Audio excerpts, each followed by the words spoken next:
Hello YouTube, today is November 28th, so this is video number 28 for my 30 and 30 series, 30 videos in 30 days for the month of November to commemorate Transgender Awareness Month.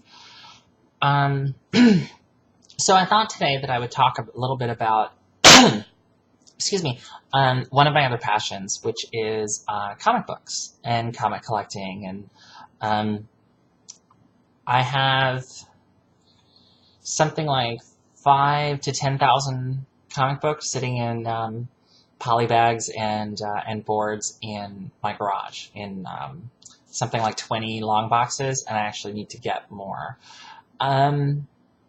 So I got into comic book collecting in 1994 when I was working at Jewel, which is like an Albertsons, I think, elsewhere in the country. And I came across a spinner rack and saw the image was just Superman in a coffin. Now, the year before, DC Comics had killed Superman, brought in these 4 pretenders to the title, and then brought back the real Superman. So that had all just happened, and it was big news at the time. So I saw this comic, and I was like, are you kidding me? They just did this. Now they're going to kill him again? Because the title across the top said Dead Again. And I was like, you gotta be kidding me. So I picked it up and I started reading it. And, I mean, there was this huge story that I was jumping right into the middle of. So I went and I got, some issues behind it and then started collecting going forward. So basically since September 1994, I've been collecting almost continuously. I stopped a couple times for, money reasons. Because, at the end of the day, eating is better than being able to read a comic book, even though the stories are often so good. So I started with Superman books, and at the time there were 4 titles published a month, 1 each week. So there was this big story that was going throughout, the entire thing, which was really cool. And then I started collecting Green Lantern and The Flash and Wonder Woman and Justice League and Justice Society, and just basically any DC comic book I could get my hands on. The 2 big comic book companies are DC Comics and Marvel. Marvel is the comic book company that has all the successful movies. DC Comics is the one that's owned by the movie studio. Of course, that joke doesn't work as well anymore since now Marvel is owned by Disney, but, I like my joke. So I've been collecting for 15 years now. Back in 2007, 2008, just to bring this into trans awareness. Now, there's been trans characters in comic books. Not really a lot in the big mainstream comics. There's a lot of independent comic book companies and a lot of independent titles, and even some that are published by the big 2. Like DC has an imprint called Vertigo. That's where all of their adult line books are printed, and you get some really mature content in there, which is cool. And there are smaller titles and smaller companies that deal with transgender storylines. But one that I thought was really cool was actually published by DC Comics in 2007 and 2008. The title was called Infinity Inc., which is a callback to an old team name from years back. And the original Infinity Inc. was all of the kids of the Justice Society members, all coming together like a team. So it was sort of the Justice Society's version of the Teen Titans, which was the Justice League sidekicks. So it gets really dorky, but that's okay. So anyway, it's just a callback to that, but it's a totally new team. The members of this team come from, it was spun out of this storyline where Lex Luthor had come up with this process and treatment to enable everybody to have superpowers if they wanted them. If you could pay the price and go through the treatment, you could have superpowers. They weren't promising what they would be, but you would get them. So everybody got superpowers except for Lex, because the scientist in charge of the project knew that he would not use it for good means or towards good ends.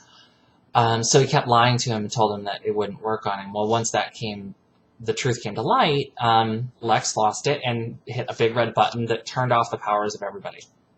So it was like New Year's Eve. and all of these, newly minted superheroes are falling from the sky. And DC called it the Reign of Supermen, Reign of the Supermen, which was a callback to the death and rebirth of Superman. When these 4 pretenders came in, they called it Reign of the Supermen. It was REIGN of the Supermen. So then when Lex turned off all of the new people's powers, it said Reign of the Supermen, RAIN, which just goes to show you that punning is the highest form of comedy, and it's still alive and well. Infinity Inc., the 3 members who started it were all part of this Everyman project. And what they found out was that if you were part of the Everyman project, there was a good chance that even though your original set of superpowers were turned off, the process would cause a new set of superpowers to trigger and manifest. And one of the members of the team, his name was Eric Strom, something like that. And his new superpower was that he would turn into a woman. Like, that was almost the extent of the power. The woman side of him was super strong and super confident, whereas Eric was very nervous and quiet and sort of an introvert and not expressive and had a stutter. And then under periods of stress, his body would transform into Erica, or as she was later called, Amazing Woman. I just thought there was so much potential in this character. But I mean, obviously, when I was reading this, I was like, oh my god, here's an actual bigender person in comic books. Like, this is somebody living the dream. And of course, the character didn't want this, and it was kind of a curse. But it was just kind of cool because it was. He didn't have any control over his gender identity. Like, it was something that was a feature of him and her, and he didn't have any control over when, Erica would appear, and she didn't have any control over when she would revert back to Eric, but the strong side of him was the female side. Erica, Amazing Woman. She was super strong and just way in your face and sort of overcompensating feminist about it all. And it was just this really cool concept, and I would have loved to see it all have that aspect of the character explored, but.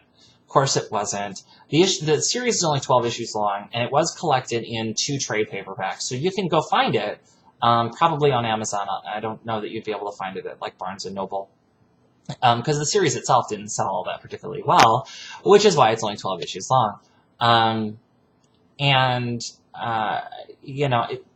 There's a bunch of tie-ins from that series into stuff that was going on at the DC Universe at the time, which is fine. You don't have to understand all that stuff, just to get the transgender aspect out of it.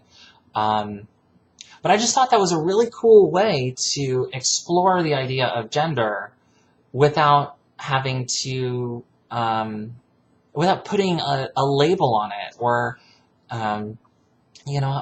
without showing a trans flag or the pride triangle or anything else. It really wasn't about, it wasn't about the fact that Erica was bigender or transgender. I mean, I'm sure that the author probably had never even heard of bigender, but, the character was just going about the character's life without trying to focus on it being, on its life revolving around gender. He and she were trying to just make the best of their life that they could, with the strengths and weaknesses that they had, and, just finding a way to find peace with this aspect of themselves and just incorporate it into the wholeness, the holistic picture of themselves so that they could live their life, which I thought was a really cool message for a trans kid. I don't know if the author had any intent of it being a trans character, but I mean, that's so cool. Gail Simone, who is writing the current Batgirl comic for the new DCU, has said that there is or will be a trans character in her arc. So, I mean, that's really cool. Barbara Gordon is back to being Batgirl. She was in a wheelchair for a while, and now she's fixed because it was really problematic the way that DC did it. But Barbara Gordon is Batgirl now, and she has a roommate. I think the hints point toward the roommate being a trans woman, but I don't know that for sure yet.